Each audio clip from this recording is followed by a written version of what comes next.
আসসালামু আলাইকুম। আমি আসলে অনেক দুঃখ নিয়ে আসলে ভিডিওটা বানাচ্ছি। কারণ আপনারা জানেন যে রিসেন্টলি আমার ফোনটা পড়ে গেছে। তো কীভাবে ফোনটা পড়ে যায় আমি সেটা বলি। আমার হচ্ছে প্রচুর কেক ছিল ওইদিন। এমনি আমার রেগুলারই আলহামদুলিল্লাহ প্রচুর কেক থাকে।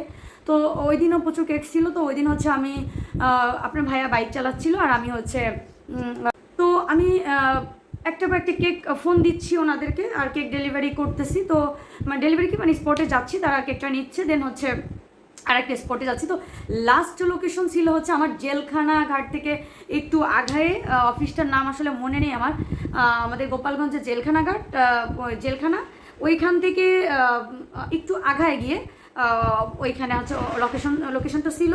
তো আমি যখন জেলখানাটা মোড় নিলাম তখন এসে লাস্ট আপুর সঙ্গে আমার কথা বলে এবং আপুকে আমি বললাম যে আপু আমি আপনার বাসায় নিয়েছি, যেহেতু আপু আমার থেকে আগে কেক পারচেস করছে এই জন্য আপু জানে, আমি জানি আপু লোকেশনটা। আমি বললাম যে আপু আমি আপনার বাসা নিচে, আপনি একটু বাসা থেকে বের হন। তো ওটা বলে ফোনটা আমি হচ্ছে ব্যাগে ঢুকাইছি নাকি আমি আপনার ভাইয়া তো সামনে থাকে, আমি তো পিছনে থাকি, আমি এই সামনে রাখছি না ব্যাগে ঢুকাইছি, জাস্ট এটা আমার আর মনে নেই।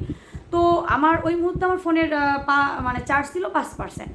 তো তারপর হচ্ছে আমি আপুকে এর মধ্যে একটু আগে গিয়ে দেখলাম আপু নিচে নামছে, আমি আপুকে কেকটা দিলাম। দেওয়ার পর আপনাদের ভাই একদম, আমি খুব টায়ার্ড ছিলাম, সারাদিন কেক বানিয়েছিলাম, বলছে চলো বাসায় চলে যাই। তো তারপর বাসায় চলে আসি। তো বাসায় চলে এসে আমি যখন ও গ্যারেজে গাড়ি রাখতেছে আমি উপরে উঠবো, তো দেন ব্যাগটা একটু হালকা মনে হচ্ছিল। তো আমি ব্যাগটাকে হালকা কেন খুলে দেখলাম যে আমার ফোনটা নাই। তো এখন বলতে পারেন যে কি আছে আপনার ফোনে যে আপনি এত কেন, একটা ফোনই তো হারাইছে, তো এত কেন ফোনের জন্য এত কেন কানাকাটি করতেছেন বা এত কেন কি? মানুষের ফোন তো হারাইতেই পারে, শুধু কি আপনার ফোন হারাইছে বলে আপনি এত কানাকাটি করবেন, এটা কোনো কথা হলো? মানে অনেকে বলতে পারেন।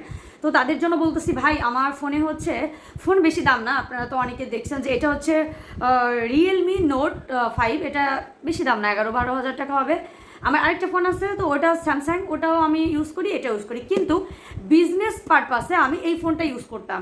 যেহেতু আমার বিজনেস, আমার ক্লাসের যত ডকুমেন্টস, যেমন ধরেন ক্লাসের স্টুডেন্টদের নিয়ে আমার যে একটা গ্রুপ খোলা বা অনেকগুলো গ্রুপ আছে তো খোলা, আমি যেহেতু বেকিং ক্লাস করাই তো ওদেরকে নিয়ে খোলা আছে। অনেকের অর্ডার আসছিল, তারপর অনেক কেকের ছবি ছিল, আমি এবং কেকের ভিডিওটা করতাম কিন্তু আমি ওই ফোন দিয়ে। তো অনেক কেকের ভিডিও ছিল যেগুলো এখনও পোস্টে আমি করিনি, ঘন্টার পর ঘন্টা ভিডিও করছি কিন্তু পোস্ট করিনি অনেক। এবং বিশেষ করে আমার বাচ্চাদেরকে নিয়ে আমার কিছু স্মৃতি ছিল।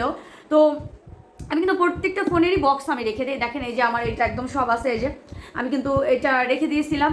তো তারপর আসি, ফোনটা তো যা হারাই গেল, ওই মুহূর্তে আমার মাথায় আসলো কী করবো, আমি তো পাগলের মতো করতেছি, ফোনে কতবার রিং দিছি, ফোন রিং হচ্ছে কিন্তু রিসিভ করতেছে না। তারপর একটা আমি ফোনটা বন্ধ হয়ে গেল। এরপর আমি কি করব, আমার তো মাথায় কাজ করতেছিল না। পরের দিন আমার অনেকগুলো কেকের অর্ডার ছিল, আমি ওই মুহূর্তে থানায় গেলাম। তো থানায় যাওয়ার পরে আমাকে বললো যে সবাই মিটিংয়ে আছে, আপনি হচ্ছে এখন তো থানায় জিডি করা যাচ্ছে না। তো যাই হোক আমি তো জিডি করতে পারলাম না। তারপর হচ্ছে তারা আমাকে সাজেস্ট করলো যে আপনি সিমটা তুলে ফেলেন। তো আমি তখন হচ্ছে সিমটা তখন তো তুলতে পারি, পরের দিন যেহেতু অনেকগুলো কেক ছিল, অনেকে আমাকে পাচ্ছিল না, আমি পেজেও আপডেট দিয়ে দিয়েছিলাম। তারপর হচ্ছে আমি সিমটা তুলে নেই। তো এরপরে কালকে, এটা হচ্ছে পরশু দিনের ঘটনা, আমার ফোনটা হারাইছে। কালকে আমি আবার থানায় গেছি, তখনও সেম কথা যে ও আচ্ছা থানায় কি প্রবলেম হচ্ছে, যেটা হচ্ছে থানার সাইবার বন্ধ থাকার কারণে তারা অনলাইনে কিন্তু যেহেতু অনলাইনে জিডি করতে হয়, অনলাইনে জিডিটা আমি করতে পারিনি। তো তারপর কি করব, আমি লিখিত জিডি তো করতে পারলাম না, সাইবার বন্ধ, ওরা বলছে আমাকে শনিবারে। কিন্তু আমি আসলে কিছু লোকদেরকে ধন্যবাদ দেওয়ার জন্য অ্যাকচুয়ালি আসছি আমি। হ্যাঁ, ও আরেকটা কথা, আমি কিন্তু আমার যেহেতু বিজনেস পারপাসে আমি ফোন মানে সিমটা কালকে তুলে ফেলছি, আমার আগের সিমটাই আছে। আপনারা যারা আমাকে পাচ্ছেন আগের সিমে বা জানেন যে আমার ফোনটা হারিয়ে গেছে, তারা আগের সিমে কল দিতে পারেন।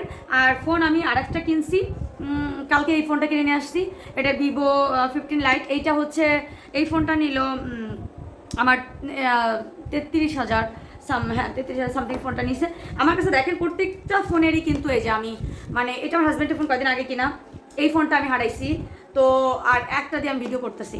কিন্তু কথা হচ্ছে আমার ঘরে এতগুলো ফোন থাকতে আমি ওই ফোন কেন ভাই, ওই ফোনে আমার অনেক ডকুমেন্টস ছিল, সেই জন্য আর কি আমার ওই ফোনটা নেওয়া, না হলে আমার ওই ফোনটা প্রতি আর তারপর একটা মায়া প্লাস অনেক স্মৃতি আছে।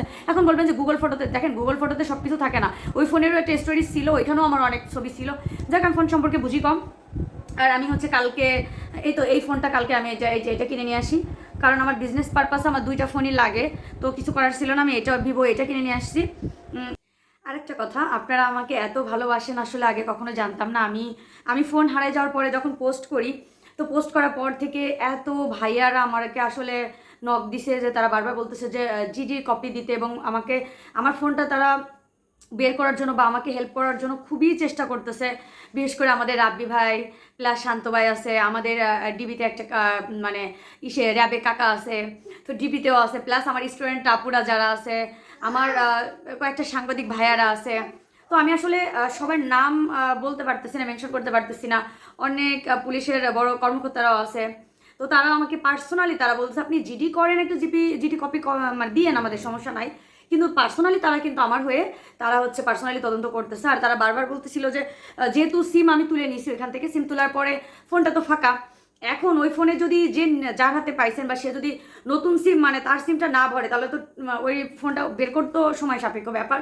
তো যাই হোক, সবাই আমার পাশে আছে। আমি এই জন্য আসলে খুবই আন্তরিকভাবে ধন্যবাদ জানাই সবাইকে, কারণ এইভাবে আমাকে সাপোর্ট করার জন্য, বা আমি আপনাদের বোন, আমাকে আমার পাশে এইভাবে আপনারা থাকার জন্য। তো আমার জন্য দোয়া করবেন আপনারা।